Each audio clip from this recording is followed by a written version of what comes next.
Hello everyone. मैं हूं राहुल कुमार और आपका one Y S YouTube channel पर वेलकम करता हूं। आज हम करेंगे बिहार प्राइमरी टीचर में पॉलिटी के वे सभी क्वेश्चन जो बीपीएससी के प्रीवियस ईयर में कहीं ना कहीं आए हैं। ठीक है, सारे के सारे क्वेश्चन मोस्ट इम्पोर्टेंट क्वेश्चन होंगे और हर एक क्वेश्चन का बेहतरीन एक्सप्लेनेशन दिया जाएगा। ठीक है, तो ये जो क्वेश्चन हो जाएंगे ये लगभग 500 क्वेश्चन होंगे और हम इन्हें सबको कवर करेंगे। ठीक है, तो शुरू करते हैं पहला क्वेश्चन से। पहला क्वेश्चन है, राष्ट्रीय विकास परिषद की अध्यक्षता कौन करता है? आपके ऑप्शन हैं लोकसभा अध्यक्ष, प्रधानमंत्री, लोकसभा में विपक्ष का नेता या योजना आयोग का सचिव। वैसे बिहार प्राइमरी टीचर की जो 2023 की वैकेंसी है उसमें ऑप्शन इस बार 5 रहेंगे। ठीक, वैसे ज्यादातर जो 5 ऑप्शन होगा वो उपरोक्त में से कोई नहीं।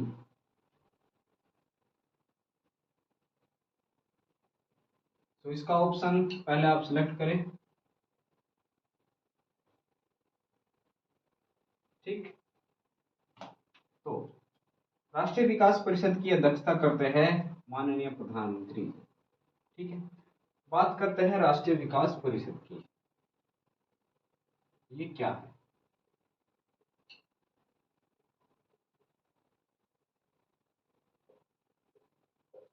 इसका जो निर्माण किया गया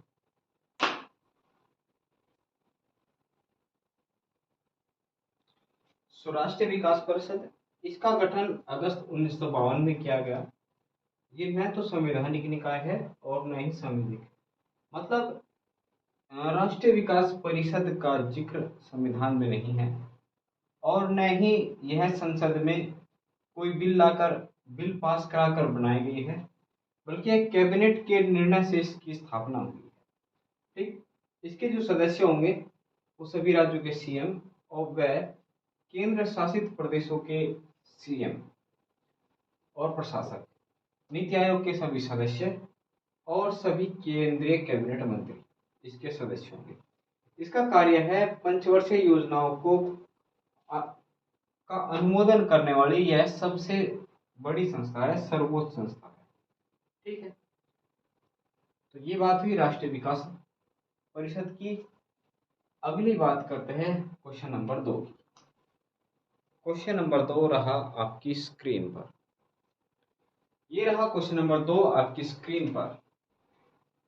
संविधान सभा का अस्थायी सदस्य अध्यक्ष किसे बनाया गया? जवाहरलाल नेहरू को, डॉक्टर राजेंद्र प्रसाद को, डॉक्टर सच्चिदानंद सिन्हा को, डॉक्टर भीमराव अंबेडकर को। सो आंसर है सच्चिदानंद सिन्हा को। संविधान सभा की पहली जो बैठक हुई थी वो हुई थी 9 दिसंबर 1940 को, जिसमें डॉक्टर सच्चिदानंद सिन्हा को अस्थायी सदस्य बनाया गया। ठीक है, कुछ और बातें देखते हैं, कुछ एक्स्ट्रा पॉइंट देखते हैं।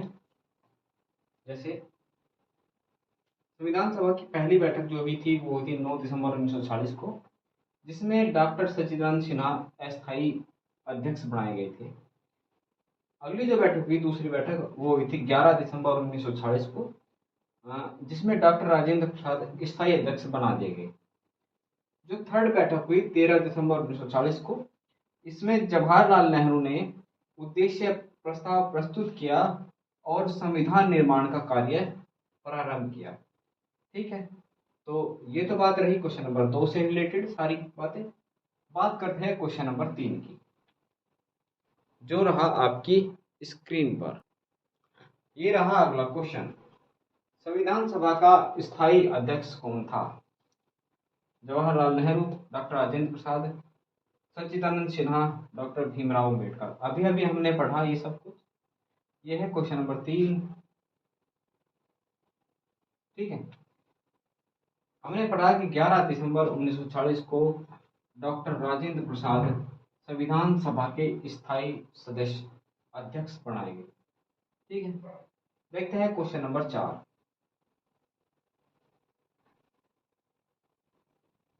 ये रहा क्वेश्चन नंबर 4 आपकी स्क्रीन पर, जिसके ऑप्शन हैं, पहले क्वेश्चन पढ़ लेते हैं। मौलिक अधिकारों का संविधान के किस भाग में वर्णन है? भाग 4 में, भाग 3 में, 4 में, या भाग 5 में? चलिए जी, आंसर लगा लेते हैं। मौलिक अधिकारों का वर्णन संविधान के भाग 3 में है। ठीक है, मौलिक अधिकार संविधान के किस भाग में है? भाग 3 में। चलिए, भाग 3 मौलिक अधिकार।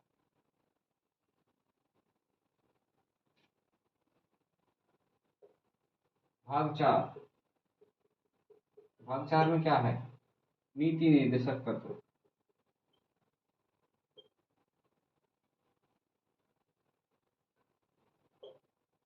चार कै में क्या है?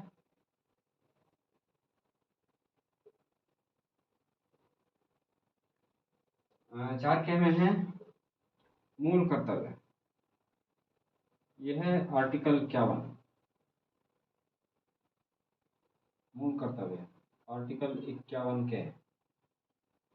और भाग 5 में है संघ।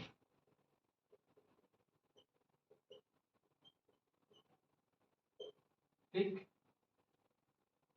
नेक्स्ट क्वेश्चन देखते हैं, क्वेश्चन नंबर 5 जो रहा आपकी स्क्रीन पर। अगला क्वेश्चन है, मौलिक अधिकारों की संख्या कितनी है? 6, 7, 11 या 10? ठीक, मौलिक अधिकारों की संख्या है 6। ठीक, लेकिन शुरुआत में मौलिक अधिकारों की संख्या थी 7।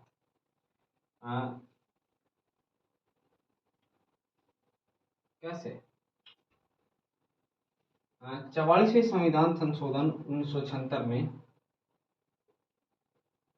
मूल संविधान में मौलिक अधिकारों की संख्या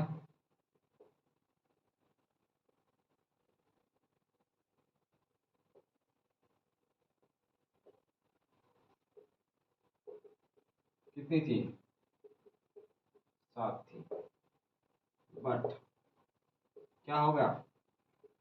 44वां संविधान संशोधन 1978, इसमें संपत्ति के अधिकार को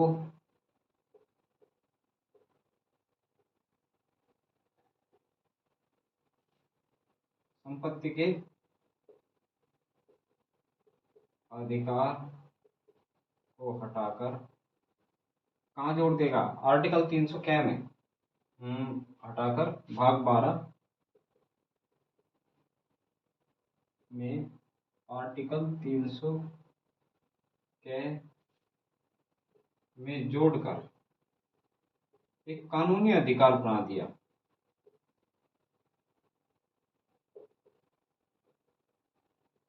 ठीक है, मूल अधिकारों की बात की थी हमने, वो थी आर्टिकल भाग 3 में, और ये है आर्टिकल 12 से लेकर 35 तक। मूल अधिकारों का जो वर्णन है वो है आर्टिकल 12 से 35, आर्टिकल 12 से 35 तक। ठीक है, इनकी संख्या कितनी है? 6।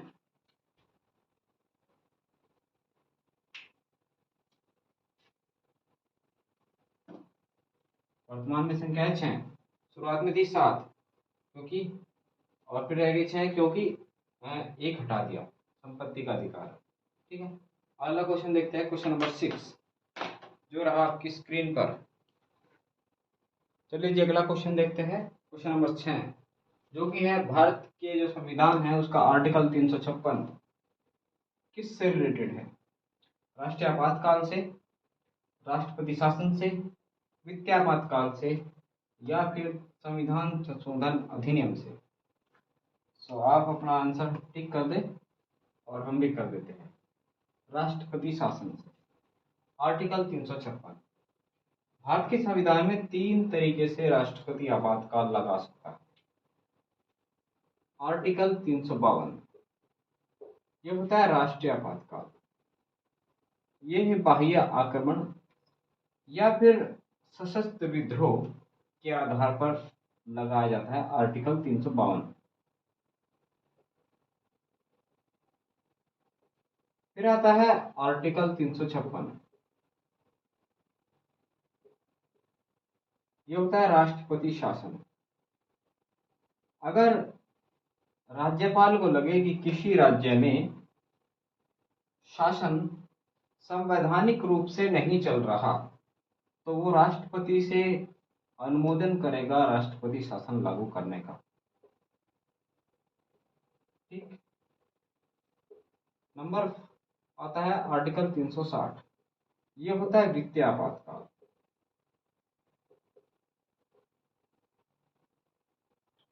अगर राष्ट्रपति को लगे कि भारत या भारत के किसी हिस्से में वित्तीय स्थिति गड़बड़ हो चुकी है, तब आर्टिकल 360 के आधार पर वित्तीय आपातकाल लगा जा सकता है। संविधान संशोधन अधिनियम आर्टिकल 368 में है।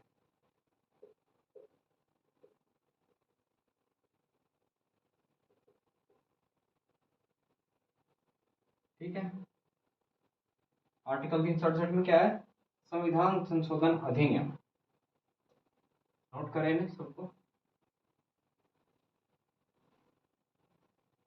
अगला क्वेश्चन है क्वेश्चन नंबर 7 आपकी स्क्रीन पर।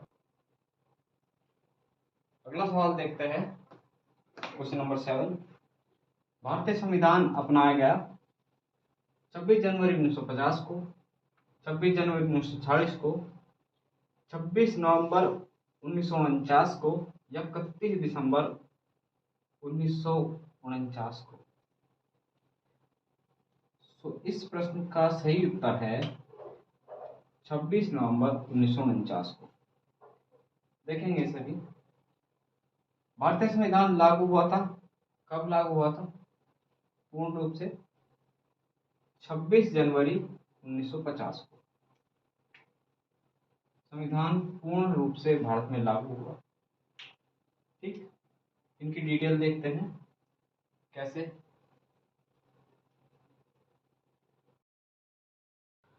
नेक्स्ट क्वेश्चन देखते हैं, क्वेश्चन नंबर 9। संघ सूची में कितने विषय हैं? 52, 100, 92 और 99। पहले क्वेश्चन ये है कि राज्य सूची में कितने विषय हैं? 60, 61, 66 या 69। चलिए देखते हैं इन दोनों क्वेश्चन के आंसर। संघ सूची में है 100 विषय और राज्य सूची में है 66 विषय। संविधान की जो 7वीं अनुसूची है, 7वीं अनुसूची, उसमें 3 सूचियों की बात की गई है। पहली है संघ सूची, दूसरी राज्य सूची और तीसरी समवर्ती सूची।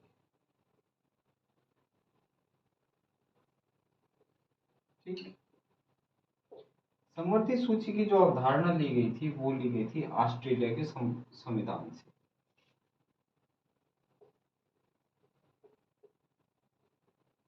ऑस्ट्रेलिया के संविधान से। और ये जो दोनों अनुसूची है, संघ सूची और राज्य सूची, इनकी अवधारणा ली थी हमने कनाडा के संविधान से। ठीक है, संघ सूची में अगर वर्तमान की बात करें तो इसमें 100 विषय है, राज्य सूची में 66 विषय है और समवर्ती सूची में 47। ठीक, कहीं कहीं हो सकता है कि संघ सूची में 97 सब्जेक्ट देखने को मिले, पर सही आंसर शायद 100 है, मैंने गूगल किया था।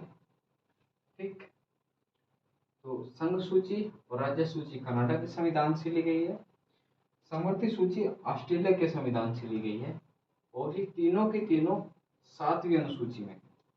ठीक है, अगले क्वेश्चन की बात करते हैं। Question number 11। क्वेश्चन नंबर 11 देखते हैं। संयुक्त बैठक की अध्यक्षता कौन करता है? प्रधानमंत्री, राष्ट्रपति, लोकसभा अध्यक्ष या उपराष्ट्रपति? सो क्वेश्चन का सही आंसर है लोकसभा अध्यक्ष। संयुक्त बैठक का जो प्रावधान है वो है आर्टिकल 108 में। संयुक्त बैठक आर्टिकल 108 में।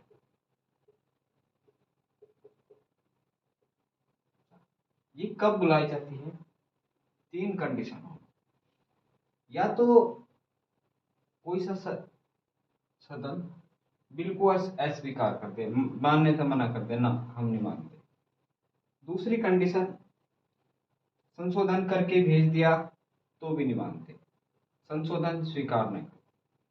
तीसरी कंडीशन, संशोधन स्वीकार करने के बाद भी बिल को 6 माह तक पास नहीं करते, तब राष्ट्रपति महोदय संयुक्त बैठक बुलाता है और संयुक्त बैठक की जो अध्यक्षता है वो लोकसभा अध्यक्ष करते हैं। संयुक्त बैठक में जो बिल पास किए जाते हैं वे साधारण बहुमत से पास किए जाते हैं।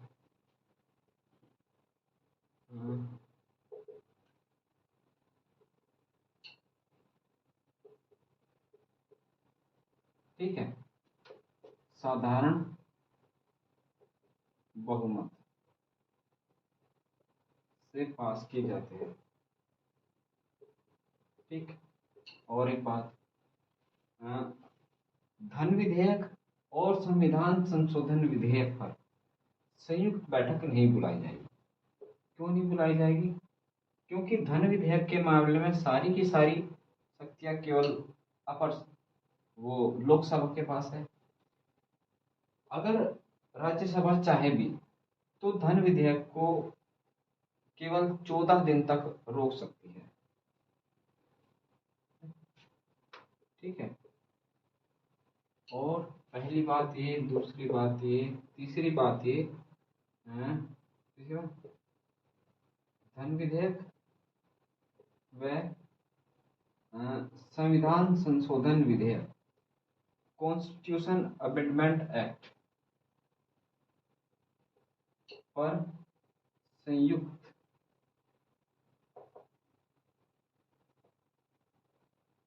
बैठक नहीं बुलाई जाती। ठीक, अच्छा, बुलाता कौन है? राष्ट्रपति।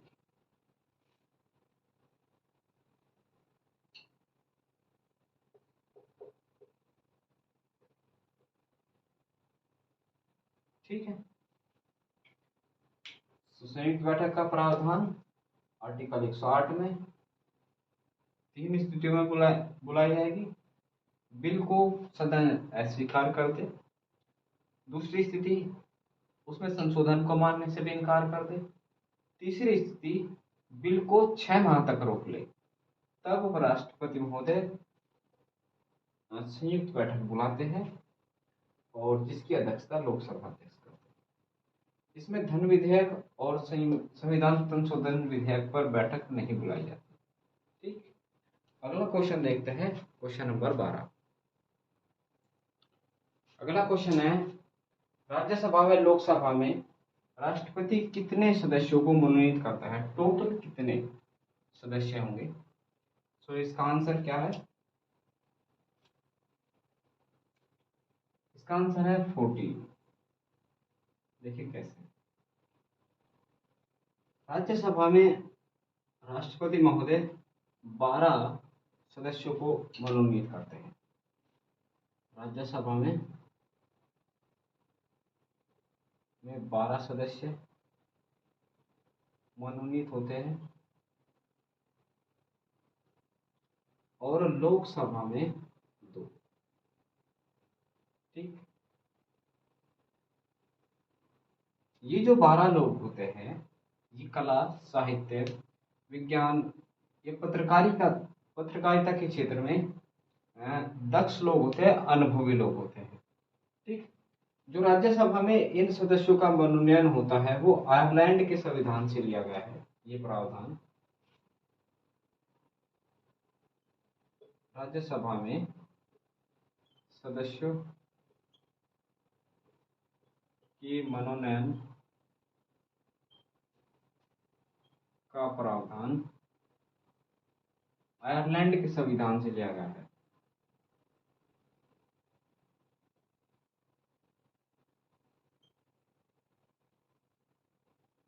ठीक।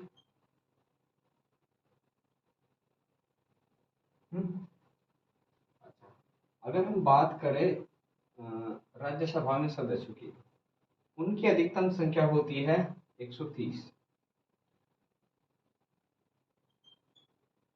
कुल सदस्य कितने होते हैं राज्यसभा में? सॉरी, 250, जिनमें से 12 तो मनोनीत हो गए। इनका जो 238 प्लस 12, ये जो 238 सदस्य है ये चुने जाते हैं 6 साल के लिए। हर 2 साल बाद राज्यसभा के 1/3 सदस्य हाँ, 1/3 सदस्य पद छोड़ देते हैं अपना।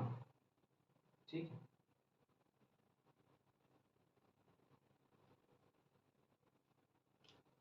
अगला सवाल देखते हैं, क्वेश्चन नंबर 13। अगला क्वेश्चन है क्वेश्चन नंबर 13। लोकसभा में सीटों की कुल संख्या कितनी है? सिमिलरली लोकसभा से एक क्वेश्चन और है, लोकसभा में अनुसूचित जनजाति के लिए कितनी सीटें आरक्षित है? तो देखिए, पहले का आंसर है 352।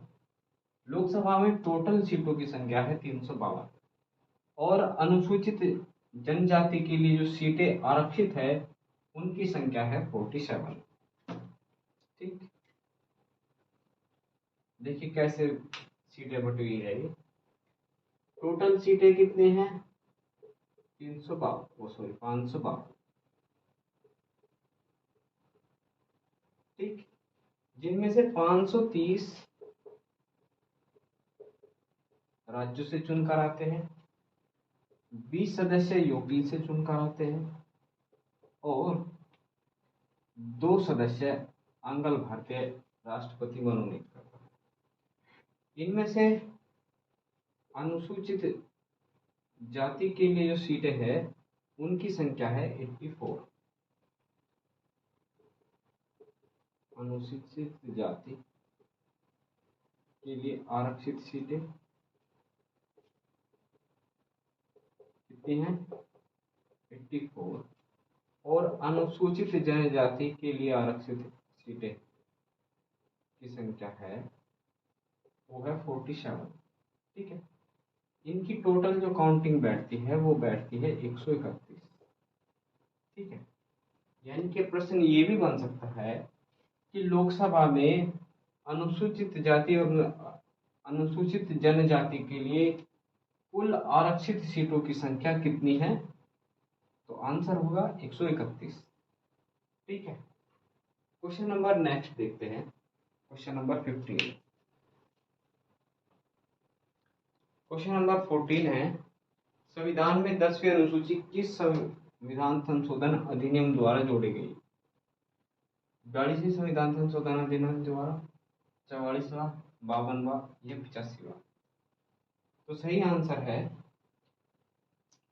52वां संविधान संशोधन अधिनियम। ठीक है।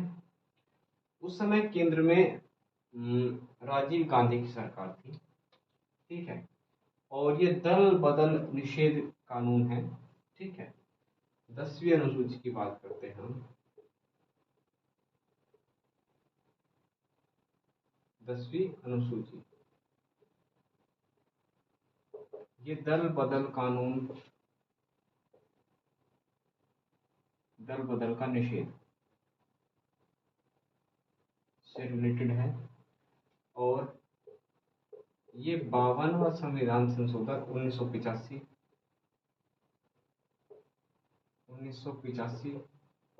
में जोड़ी गई। ठीक, किसके काल में? राजीव गांधी के काल में। ठीक, ये प्रश्न भी आया है राजीव गांधी के काल में। ठीक है, अगर संविधान में अनुसूचियों की संख्या की बात करें तो उनकी संख्या वर्तमान में है 12, और जब मूल संविधान बना था तब उनकी संख्या थी 8। ये बात भी नोट कर लो, मूल संविधान में अनुसूचियों की संख्या थी 8 और वर्तमान में उनकी संख्या है 12। ठीक, क्वेश्चन नंबर 15 देखते हैं। अगला क्वेश्चन देखते हैं, क्वेश्चन नंबर 15। भारतीय संविधान निम्नलिखित में से कौन सी नागरिकता प्रदान करता है? एकल नागरिकता, दोहरी नागरिकता या दोनों? दोनों में से कोई नहीं। सो सही आंसर है एकल नागरिकता। भारतीय संविधान भारतीय नागरिकों को एकल नागरिकता प्रदान करता है। मतलब ये कि जो भारत का नागरिक है वो केवल भारत का ही नागरिक होगा, उसे उसके किसी राज्य में रहने के लिए उस राज्य की नागरिकता की जरूरत नहीं पड़ती। वहीं अमेरिका में दोहरी नागरिकता का प्रावधान है। मतलब अगर किसी व्यक्ति को,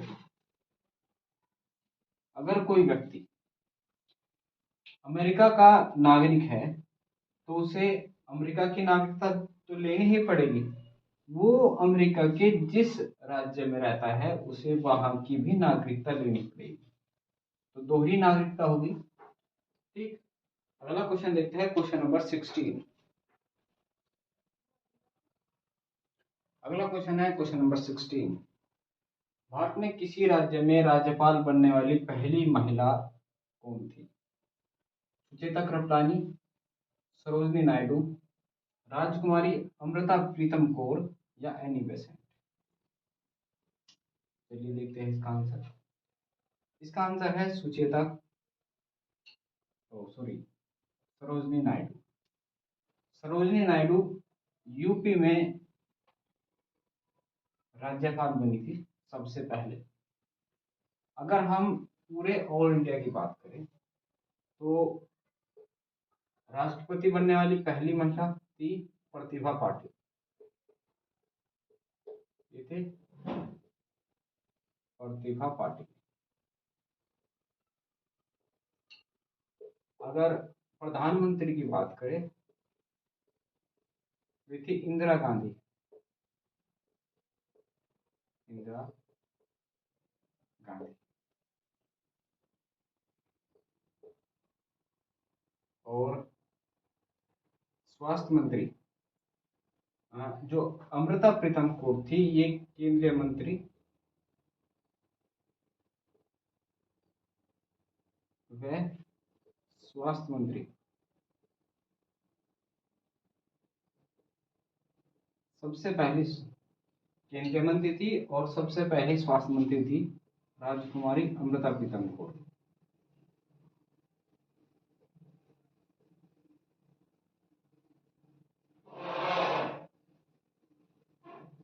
ठीक,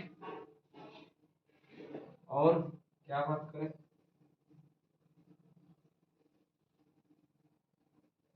अगर रक्षा मंत्री की बात करें,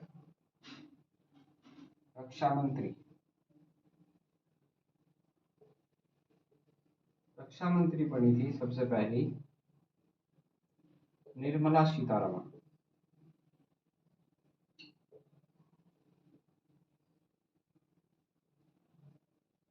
ठीक, एनी बेसेंट जो है वो कांग्रेस की पहली महिला अध्यक्ष थी। कांग्रेस की पहली महिला अध्यक्ष। ठीक, तो सबसे पहली महिला राष्ट्रपति प्रतिभा पाटिल, प्रधानमंत्री इंदिरा गांधी, केंद्रीय मंत्री और स्वास्थ्य मंत्री रहने वाली राजकुमारी अमृता प्रीतम कौर, रक्षा मंत्री जो रही वे थे निर्मला सीतारमण। ठीक, और राज्यपाल सरोजनी नायडू। ठीक है, और हाँ एक और रह गया, अगर हम किसी राज्य के सीएम की बात करें, सीएम पद पर रहने वाली कहते सुचेता कृपलानी, सुचेता कृपलानी, ये यूपी में सीएम रही थी। ठीक है, नोट करें इन्हें। नेक्स्ट क्वेश्चन देखते हैं, क्वेश्चन नंबर 17। देखते हैं अगला क्वेश्चन, क्वेश्चन नंबर 17। रेडक्लिफ रेखा का निर्धारण कब हुआ था? 26 जनवरी 1950, 26 नवंबर 1949, 15 अगस्त 1947 और 30 अक्टूबर 1945। रेडक्लिफ रेखा जो है वो भारत और पाकिस्तान के बीच है, जो जब विभाजन हुआ था तब बनाई गई थी, तब खींची गई थी। तो भारत का विभाजन हुआ था 15 अगस्त 1947 को और उसी दिन इसका निर्धारण हुआ था। सो रेड क्लिफ लाइन है इंडिया और पाकिस्तान के बीच। और जो मैकमोहन रेखा है, मैकमोहन, वो है इंडिया और चाइना के बीच।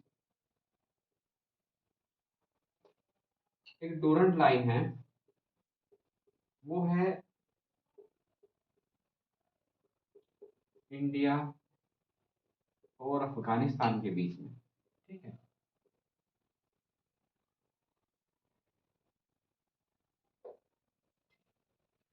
इसका निर्धारण हुआ था 15 अगस्त 1947 को।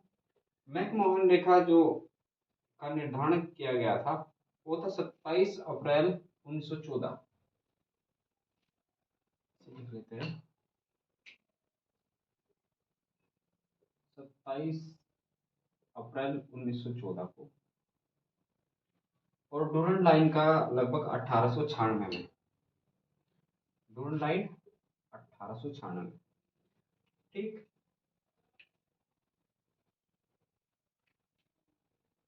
तो कवर करेंगे। नेक्स्ट क्वेश्चन देखते हैं, क्वेश्चन नंबर 18। अगला क्वेश्चन है, 8वीं अनुसूची में कितनी भाषाओं का वर्णन है? 14, 20, 22 या 24? 8वीं अनुसूची जब बनाई गई थी तब इसमें 14 भाषाएं थी, लेकिन बाद में इसमें 3 बार संशोधन किए गए और भाषाएं जोड़ी गई। तो वर्तमान में जो इसमें भाषाओं की संख्या है वो 22 है, और शुरुआत में जो संख्या थी वो थी 14। सो 8वीं अनुसूची में कितनी भाषा है? 12। और शुरुआत में कितनी थी? शुरुआत में 14 भाषाएं थी। अच्छा, कौन कौन सी जोड़ी गई? एक तो 21वें संविधान संशोधन 1997,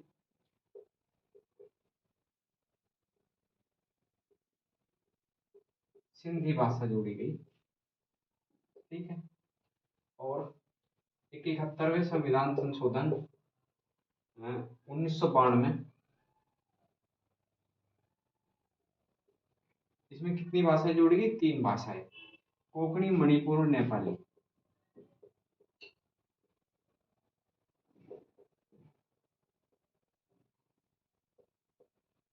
और नेपाली 4 भाषाएं इसमें फिर जोड़ी गई 92वें संविधान संशोधन 2003 द्वारा।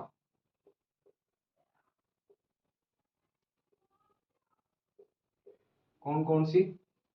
बोडो, डोगरी और मैथिली संथाली। बोडो, डोगरी, मैथिली और संथाली। ठीक, 8 भाषाएं जोड़ी गई बाद में, 14 पहले थी, तो कितनी हो गई? 22। ठीक, अगला क्वेश्चन देखते हैं, क्वेश्चन नंबर 19। क्वेश्चन है, महान्यायवादी का प्रावधान संविधान के किस अनुच्छेद में है? 75, 76, 78 या 79? सो आंसर है 76।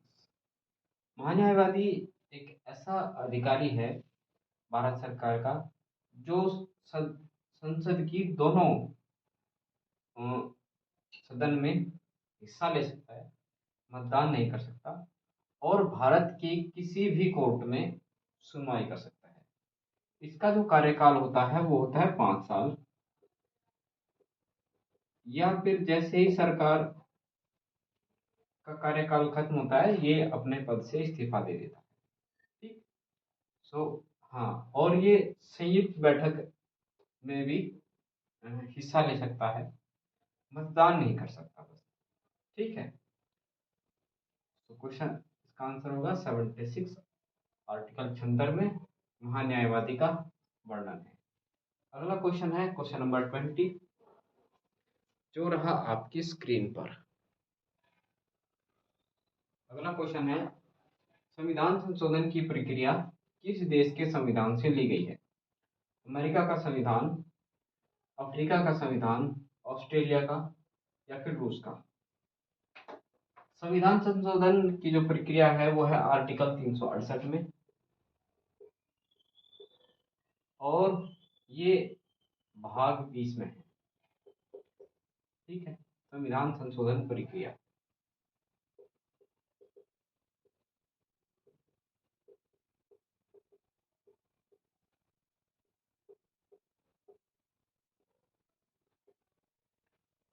और ये ली गई है अफ्रीका के संविधान से।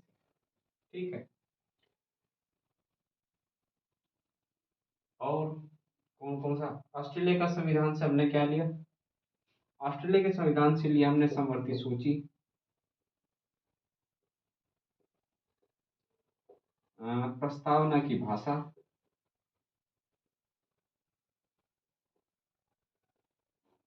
और क्या लिया? संयुक्त बैठक। संयुक्त बैठक का प्रावधान है आर्टिकल 108 में। ठीक। रूस के संविधान से लिए थे हमने मौलिक कर्तव्य, मौलिक कर्तव्य और पंचवर्षीय योजनाएं।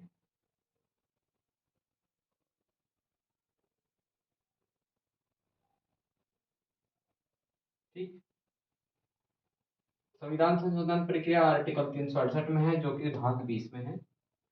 ऑस्ट्रेलिया के संविधान से हमने समवर्ती सूची, प्रस्तावना की भाषा और संयुक्त बैठक का प्रावधान लिया। रूस के संविधान से लिए मौलिक कर्तव्य और पंचवर्षीय योजनाएं। ठीक। नेक्स्ट क्वेश्चन देखते हैं। अगला जो क्वेश्चन है, राज्यसभा में सीटों का आवंटन किस अनुसूची के आधार पर किया गया है? राज्यसभा एक स्थायी सदन है जिसमें लगभग 250 वो 250 सदस्य होते हैं। ठीक। कितने हो गए? 250 अधिकतम, जिनमें से 238 तो चुने जाएंगे, चुनाव होगा, और 12 सदस्यों को राष्ट्रपति मनोनीत करेगा। ठीक। ठीक। अच्छा, ये जो 12 सदस्य होते हैं ये अपने क्षेत्र में निपुण लोग होते हैं, और इन दो, अच्छा, राज्यसभा एक स्थायी सदन है, इसके जो सदस्य होते हैं वो 6 साल के लिए चुने जाते हैं, और हर 2 साल में राज्यसभा से 1/3 सदस्य सेवानिवृत्त हो जाते हैं। ठीक। और जो सीटों का आवंटन किया गया है वो किया गया है चौथी अनुसूची के अनुसार। ठीक। अच्छा, ये जो 12 सदस्यों को मनोनीत करने का प्रावधान लिया गया है, ये लिया गया है आयरलैंड के संविधान से। ठीक है, आयरलैंड के संविधान से। ठीक। थर्ड अनुसूची की बात करें तो इसमें बात की गई है शपथ की। कुछ पदाधिकारियों को जो शपथ दिलाई जाती है उसका प्रारूप कैसा होगा? सातवीं अनुसूची में बात की गई है 3 सूचियों की। तीन सूची कौन सी? संघ सूची और राज्य सूची, थर्ड है समवर्ती सूची। ठीक। आठवीं जो अनुसूची है उसमें की गई है भाषाओं की बात। भाषाएं, ये कितनी भाषाएं हैं? 22। अभी अभी हमने किया 22 भाषाएं। शुरुआत में कितनी थी? 14। ठीक। तो राज्यसभा में सीटों का आवंटन चौथी अनुसूची के अनुसार किया जाता है। सीटें हैं राज्यसभा में 250, जिनमें से 238 चुनी जाती है और 12 को मनोनीत किया जाता है। इनमें से 250 सदस्य हैं, उनमें से 1/3 सदस्य हर 2 साल में सेवानिवृत्त होते हैं और इन सदस्यों का जो कार्यकाल होता है वो 6 साल होता है। क्वेश्चन नंबर 22 देखते हैं। अगला जो क्वेश्चन है, भारतीय संविधान के किस अनुच्छेद में किसी भी रूप में अस्पृश्यता निषेध के लिए प्रावधान है? ठीक। अस्पृश्यता निषेध, ये है आर्टिकल 17 में। ठीक। आर्टिकल 17। संविधान में बात करें मूल अधिकारों की अगर हम बात करें तो वह है भाग 3 में और 12 से आर्टिकल 12 से लेकर 35 तक इनका वर्णन है। आर्टिकल 14 से लेकर 18 तक समानता के अधिकार दिए गए हैं। समानता के अधिकार है आर्टिकल 14 से लेकर 18 तक। ठीक। तो आर्टिकल 17 है अस्पृश्यता निषेध। अगर हम इनकी बात करें 14 से लेकर 18 तक, उन्हें देखते हैं एक बार। आर्टिकल 14 में कहा है कि विधि के समक्ष समानता, कानून के हाथ सबके लिए उतने ही लंबे हैं। 15 है धर्म, मूल, वंश, जाति, लिंग या जन्म स्थान के आधार पर भेदभाव का निषेध। किसी को उसके धर्म या जाति मतलब किसी भी आधार पर उससे भेदभाव नहीं किया जा सकता। 16 है लोक नियोजन के विषय में अवसर की समानता, सबको समान अवसर मिले नौकरियों करने का। और 17 है अस्पृश्यता का अंत और 18 है उपाधियों का अंत। किसी को भी एजुकेशनल फील्ड से रिलेटेड के अलावा कोई उपाधि नहीं दी जाए। किसी को महाराज नहीं कहा जाएगा, किसी को राजा नहीं कहा जाएगा, केवल डॉक्टर या मास्टर डिग्री ही मिलेगी जो शिक्षा के क्षेत्र में दी जाती है। ठीक। अगला क्वेश्चन देखते हैं, क्वेश्चन नंबर 23। बात करें क्वेश्चन नंबर 23 की। किस संविधान संशोधन अधिनियम द्वारा मंत्रिपरिषद की सलाह मानने के लिए राष्ट्रपति को बाध्य कर दिया गया? संविधान संशोधन अधिनियम है, जो प्रक्रिया है वो है आर्टिकल 368 में भाग 20 में। ठीक। और ये जो प्रावधान किया गया था ये किया गया था 42वें संविधान संशोधन अधिनियम द्वारा। ठीक। 42वां जो संविधान संशोधन अधिनियम था वो बहुत बड़ा संशोधन था और इसे मिनी संविधान संशोधन और मिनी संविधान भी कहते हैं। ठीक है। इसमें बहुत सारे नए आर्टिकल जोड़े गए संविधान में। पहली बार इसी के द्वारा प्रस्तावना में संशोधन किया गया और 3 नए शब्द जोड़े गए। कौन से? प्रस्तावना में समाजवादी, पंथ निरपेक्ष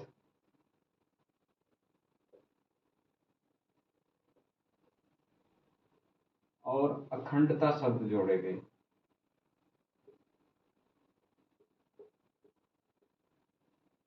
ठीक। मूल कर्तव्य भी इसी संविधान संशोधन द्वारा जोड़े गए। मूल कर्तव्य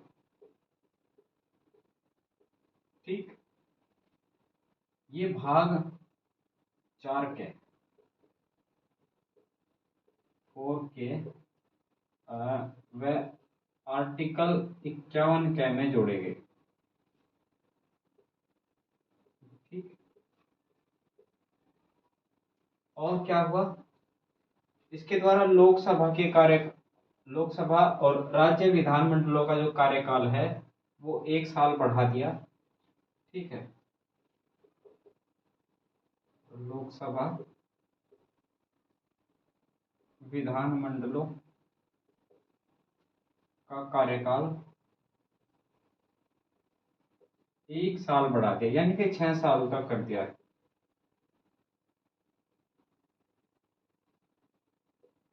और राष्ट्रपति को मंत्रिपरिषद की सलाह मानने के लिए भी बाध्य कर देगा। और कई सारे प्रावधान किए गए, लेकिन ये इम्पोर्टेंट है। हाँ, ये जो प्रावधान है ये 44वें संविधान संशोधन द्वारा हटा दिया गया। राष्ट्रपति एक बार, मतलब क्या हुआ, एक बार राष्ट्रपति पुनर्विचार के लिए विधेयक को वापस भेज सकता है। 44वें संविधान संशोधन द्वारा ये जो संशोधन हुआ था ये हटा दिया था। ठीक है, तो अगला क्वेश्चन देखते हैं, क्वेश्चन नंबर 24। अगला क्वेश्चन है, लोकसभा में किसी विधेयक को धन विधेयक के रूप में कौन प्रमाणित करता है? प्रधानमंत्री, राष्ट्रपति, लोकसभा अध्यक्ष या लोक लेखा समिति। धन विधेयक के विषय में जो सारी शक्तियां है वे केवल लोकसभा के पास है, राज्यसभा के पास नहीं है। और किसी भी विधेयक को धन विधेयक लोकसभा अध्यक्ष प्रमाणित करेगा। ठीक है, बाकी और कुछ नहीं बताने कुछ में। अगला क्वेश्चन देखते हैं, क्वेश्चन नंबर 25।